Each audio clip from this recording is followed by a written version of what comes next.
Every country in the world is in debt. The United States currently owes over $38 trillion, and this is the highest level in history. The European Union carries about $14 trillion in debt, while Japan's debt has reached nearly $9 trillion. Even oil-rich Saudi Arabia or export giants like Germany and China are under massive debt burdens. But here is an interesting situation: if everyone is in debt, who actually pays it? Through golden finance power, and history come together. And the situation is not as simple as it seems. Debt is not just a burden, it is one of the foundations of the modern world. Every war, every crisis, every economic boom and bust has been built on top of this invisible debt structure. If you follow the creditors, a disturbing truth emerges: the world is not in debt to anyone in particular, it is actually in debt to itself. However, this does not mean everyone benefits equally from this situation. Today, global debt exceeds $315 trillion, which is nearly 3 times the size of the world economy.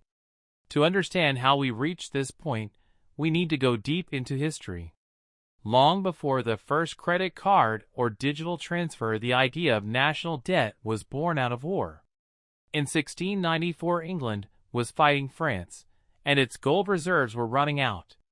The king turned to merchants for help in exchange for permanent interest payments backed by future tax revenues. The crown was financed. To manage this new system, the Bank of England was established. This was revolutionary. The state could now spend money it did not yet have, and in return investors received something priceless: the promise of the government. This marked the birth of government bonds and planted the seeds of the modern financial system. France copied this system, the Netherlands refined it, and the newly independent United States adopted it to finance its revolution and westward expansion. National debt was no longer a mark of failure, it had become a measure of credibility. To borrow was to govern. Empires no longer conquered new lands to extract gold, they issued bonds to earn interest. The battlefield had become the balance sheet. 3 centuries later, debt had become the world's most powerful export. While the United States owes $38 trillion, Japan's debt is $9 trillion. Global debt also increases by about $1 trillion every 100 days. Every country is in debt, every bank lends. Every individual, through taxes, savings, and retirement funds, is both debtor and creditor. But who is actually on the other end of the debt? In the case of the United States, debt is not only national but international.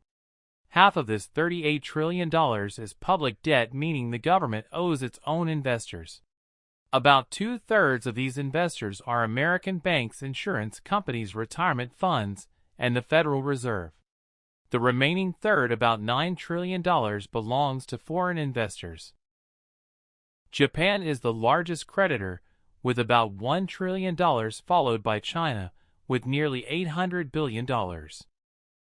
So when people say the U.S. owes China, it is true, but this only represents about 2% of total debt. Most of the U.S. debt is domestic.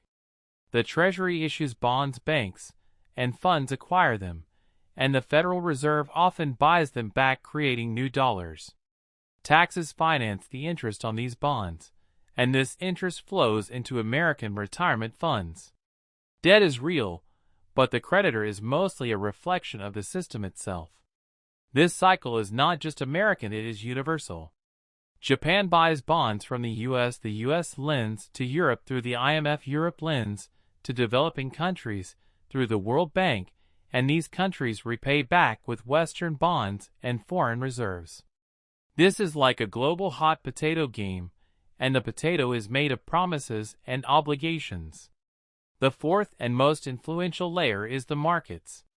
Behind every government bond are hedge funds, pension funds, sovereign wealth funds, and central banks managing billions in assets. They are the most powerful forces between debtor and creditor, and if their confidence falters, currencies collapse, governments fall, and economies are reshaped. Democracy chooses the rulers, but the markets determine who survives. Central banks do not just manage debt, they create it. Every time the Federal Reserve or the European Central Bank buys a bond, new money is created, and the liability appears as another asset. Every dollar in circulation represents a part of debt somewhere else. There is no debt-free money. Every coin, every banknote, every digital dollar carries an invisible debt obligation. The system relies on confidence. As long as investors believe governments will pay interest, the machine keeps running. But when confidence fails, as in the 2010 Greek crisis, debt becomes unpayable and panic ensues. The IMF and European Central Bank intervene, but this leads to austerity, tax increases, and unemployment. Repeated defaults in Argentina turned debt into a national curse. In Sri Lanka, fuel shortages and political collapse followed. Today, debt is designed not to be paid off, but to be rolled over. Governments replace old debt with new debt. Economists call this refinancing. Interest becomes the real product, the price of stability. The global economy now depends on this cost. The U.S. will never pay off its $38 trillion debt. Japan has been rolling over its debt for decades, now exceeding 250% of GDP. Yet bond yields remain near zero. Investors are not waiting for repayment, they are waiting to renew the agreement. Government bonds are not seen as liabilities, but as assets and foundational trust instruments in global markets. Retirement funds, banks, and central banks treat them like money. Debt cannot be repaid because doing so would destroy the most reliable instrument. Paying off debt could collapse the economy. When politicians talk about balancing budgets or paying off debt, they are offering an illusion. The real goal is to keep debt sustainable and trusted. When confidence falters, numbers lose meaning, interest rates spike, and the entire system halts. Debt is now both a national and international tool. The upper classes who own debt gain advantages, while taxpayers carry the burden. Global inequality and indebtedness rise together. Debtors and creditors are two sides of the same system. But when the system loses fuel, problems begin. When new borrowing cannot outpace old debt, the question of who is the creditor becomes personal. The modern financial system has turned debt into money. Governments create it, banks multiply it, investors trade it, and citizens depend on it. The line between debtor and creditor has become blurred. Debt is no longer slavery, it is a balance. But when this balance tips, the truth emerges: debt represents a promise that cannot be kept forever.